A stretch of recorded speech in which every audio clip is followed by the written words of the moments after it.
Hello. I'm going to talk today about a subject that's a little difficult, coping with bereavement.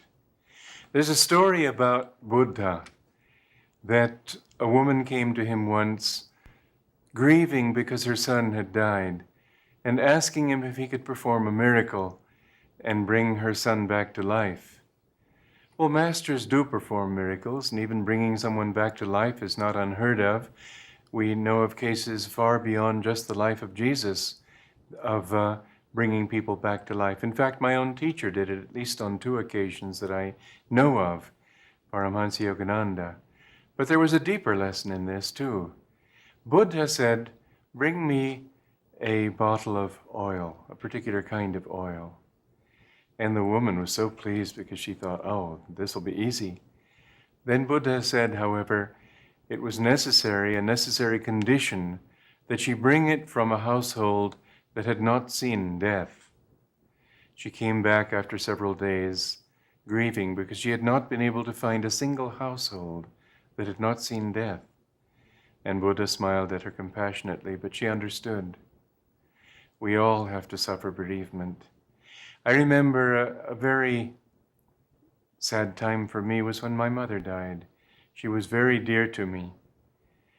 And something beautiful happened some years later. In fact, she died about 6 years ago, and this only happened last year. She had her birthday, and I had wanted to pray for her on her birthday. And that day I had some real problems with my heart. It was going very fast and then skipping beats, and I just didn't know if I'd last the night. And after some time of this, I remembered I'd been wanting to pray for her, and I just wasn't able to pray even properly. And I ended up praying to her instead of for her. Do you know something very interesting? Within just a matter of seconds, my heart became completely normal. I believe that those whom we've lost, especially those who were good people, spiritually inclined people, as my mother was, that they're with us even now. That bereavement is not the reality that we think it is. It's really like somebody just going out of the room for a while, somebody going to another country, but not out of our lives and out of our orbit forever. In fact, if we grieve for people who have died, what we really do, if you believe in this, and if you don't, I'll just tell you what I consider to be more than just belief. We hold them down by our grief. They need to be free to enter into their new life. But in that realm, people's consciousness is much more acute. They communicate more by consciousness. They feel more the thoughts of other people. And your grief for them is, it's difficult for them. We can't not grieve for somebody we love. That's only natural. But we should also, if we really love them, remember that too much grief is selfish. We should be giving them freedom. We should be giving them love. We should be helping them to soar in that other world. Remember ultimately that bereavement has great lessons in it for each one of us. It helps us to understand that life is change, that we can't cling to an old and comfortable reality. It also helps us to see, if we will take it deeply enough, that all the people in our lives, and we included, are waves on the ocean of a greater consciousness.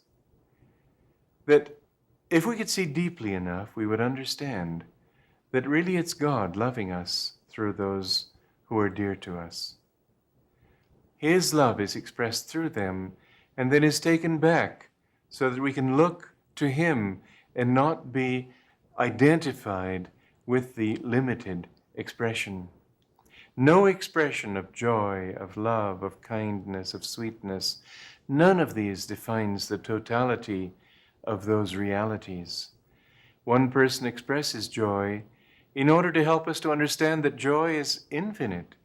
One person expresses love in order to help us to realize that love is cosmic, eternal.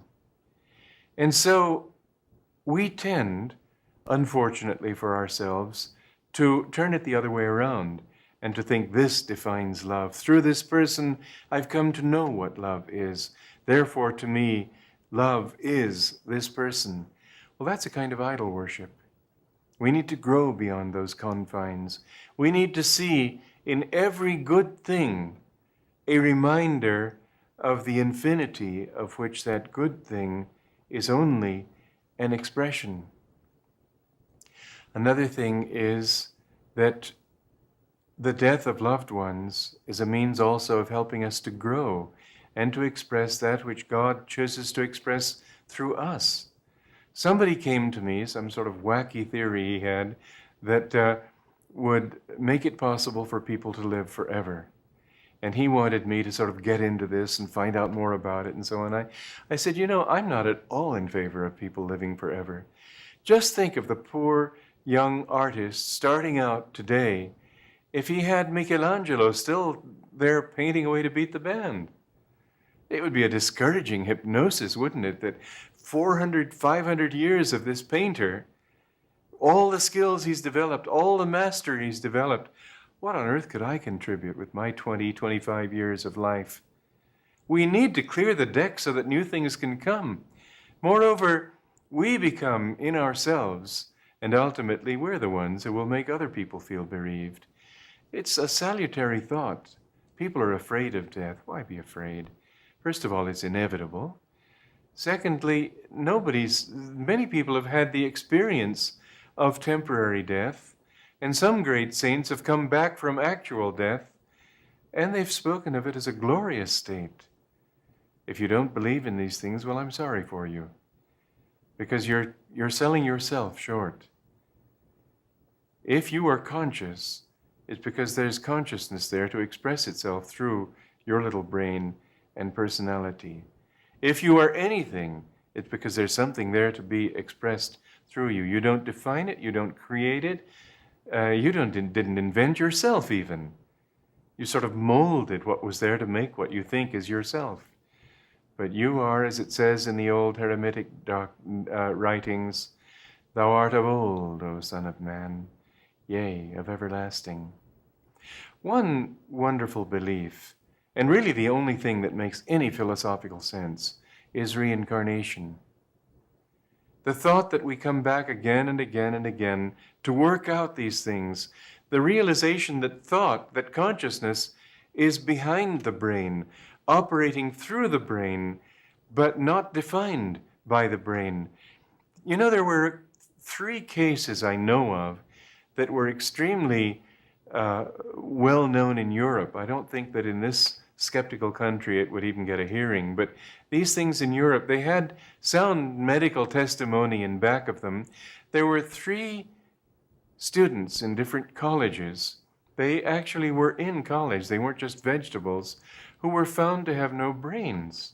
How is that possible? We think of brainless as stupid, don't we? They weren't stupid. How could they even think? It's a mystery. But they had done certain neurological tests on them as they normally did on people, or perhaps they found that they didn't coordinate exactly well enough, and so they did these tests. Whatever it was, it led to this final discovery. How is it possible? Well, it's only possible if you understand that there is a consciousness behind it, that this brain is like a computer, but a computer too needs someone to operate it. And the deeper self is something that outlives this body, that is not defined by the body, and that creates new bodies again and again, as it says in the Indian scripture, the Bhagavad Gita, that when you have a desire, you have to fulfill that desire. That's a direction of energy, and you will come back into this world again and again until all your desires have been fulfilled, all your little psychological kinks have been worked out. And that is why some people are born already geniuses. Mozart was composing music at the age of 3 or 5. Some people just automatically know things that other people have to study years to accomplish, to know, to understand. And so it is that we are not this body. Those people who have gone into deep meditation, as St. Paul says, uh, he said, I die daily.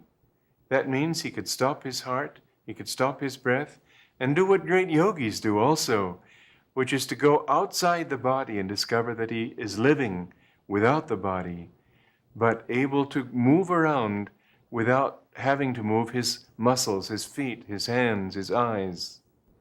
Well, when you know this, then you know that bereavement is really only a temporary thing. Someday you will be gone and other people will be missing you, and you'll be looking at them and wanting to help them. Do you know that the more open you are, the more you can receive the thoughts of loved ones? In your dreams, maybe you've had certain insights. Maybe they've come to you and told you certain things. I know of many cases like this where a mother would warn her son that don't do such and such, it's dangerous for you. And he listened, and then he discovered later that had he done it, it would have been a fatal accident or a great trauma in his life. So it is that we do receive help, and we're not nearly so far from the people we've lost as it appears to be.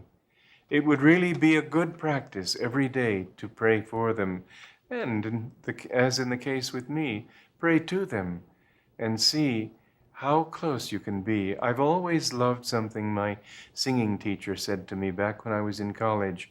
I had been in love with some girl who turned out to be married, and it was a great tragedy for me. And I was sort of looking low and feeling low when I went for my singing lesson. And I can't say that what she said pleased me, but I've always remembered it. She asked me what was the matter, and I told her, and she said, "Oh, puppy love." Then she said, "My husband and I were married for 50 years, and he's been dead now for 10. She was an old woman, you can tell. And she says, "He's more with me now than he ever was." And she spoke with such conviction that I couldn't feel that she was just a little old dotty fool. There seemed to be knowledge in what she said. But she said, that's what love is. When you can be so close that even when your bodies are apart, you're not apart. And when you live that close to people, you know what they're thinking, even when they're in another country. Many times you'll have that kind of experience where they have a need and you understand it. They have some experience they've gone to and you'll be uneasy until you phoned them and talked to them and maybe offered them help or whatever it might be. So remember that bereavement is really, it's something in our minds. It's not a reality. This body that you're living in is not who you really are. It wouldn't hurt, as I said, every day to think that someday you're going to have to give up this body. I remember taking a shower once and just thinking this arm that I'm washing will someday be ashes. You might think that's a morbid thought, but to me it wasn't. It was liberating. Because this body will grow old if I hang on to it long enough. It's old already. It'll get older. It'll probably become infirm. I may lose my ability to think clearly. I may lose my memory. I may lose the ability to walk around. Who knows? This body is a very tricky thing. You can just have one fall and become a paraplegic for life. But if you aren't this body, if you are something else, and if these people whom you love, if you know them to be something else, working through this the way actors will work through their body seeming to be someone else, the way you talk through a mask when you put one on, if you can understand that, then what the great saints in the different religions have all said becomes reasonable to you. They say that when you leave this body, you remember not only your friends, at least when you grow spiritually enough to really be aware on that side, you remember not only your friends and loved ones of this life, but of all the lives you've ever lived. You see that they've changed their outward form, but that inward self remains the same through all those forms. And Buddha said that one reason that we ought to love everybody in this world is that at one time or another, all those people have been close to you. And so you find that this gives you a reason even for cosmic love. Don't allow your mind to be shaken by the griefs that come, because we look to the past and we think of all those dear, wonderful moments we've had with the people we've lost. And if it's your parents, it's all your life you've known them. And if their relationship with you and yours with them has been sweet, then surely it's painful. Can't be anything but. But if we think rather in a positive sense, if we think that these came from God, and these are a part of God, and if we use bereavement as a reminder that He is our ultimate and only beloved, then we always have freedom. We don't feel indifferent. Yogananda was a great saint, and yet he grieved when his mother died. He grieved for his father's death, for his sisters and brothers. But it was grief on a certain level. It wasn't a grief that touches the soul. It wasn't an abandonment of grief. And here's what happens when you become highly advanced spiritually, as he was. He was able to go into the other world. There was a friend of his who died of cancer of the breast. And he was very serious, and someone said, don't be moody. He said, this isn't moods. It was a serious experience. It wasn't something to laugh about. But he sat down in meditation and prayed for that person, and he left his body. And he actually saw that person in the other world, being led away by an angel, and looking marvelingly at the flowers in that world, which are so much more beautiful than the flowers in this world. And she saw him, but she wasn't enough evolved right away to remember him. And then he just touched her on the forehead, and she remembered. And she said, oh, I'll never forget you again. And so sometimes there's a forgetfulness for a while, and then that memory begins to come back. But and then she opened up her blouse or whatever she was wearing and said, look, that terrible cancer is gone. We don't have to carry the pains of this world with us into that world. Depending on how we live, Yogananda used to say that even if you meditate a little bit, you will be able to go into worlds 1,000 times more beautiful than the most lovely meadows, the most beautiful places in this world. This is an experience which could sound like sentimentalism if people hadn't come back and described it, if they hadn't lived it, if it hadn't been so real to them that it had an influence on the entire rest of their lives. Anything that has that much of an impact, that real an impact, has to be more real than the lesser realities that are influenced by it. And so it is that when you live in your higher self, when you live in God, then you discover that in fact there isn't even that temporary bereavement that people experience in this world. You can reach the point where you can dream and see them more easily, or you can leave this body and be in that world. You can commune with them. You can receive their inspirations and their guidance. And more you come to understand that this is a totality, this world, this reality that we're living in, a totality that is a manifestation of the infinite. All of this will come to you the more you love the source of all those separate realities, the more you love God and commune with Him in deep and daily meditation. You can be a source of blessing to those whom you lose. And when you leave, you can be a source of blessings to those whom you leave behind you. Live in that way.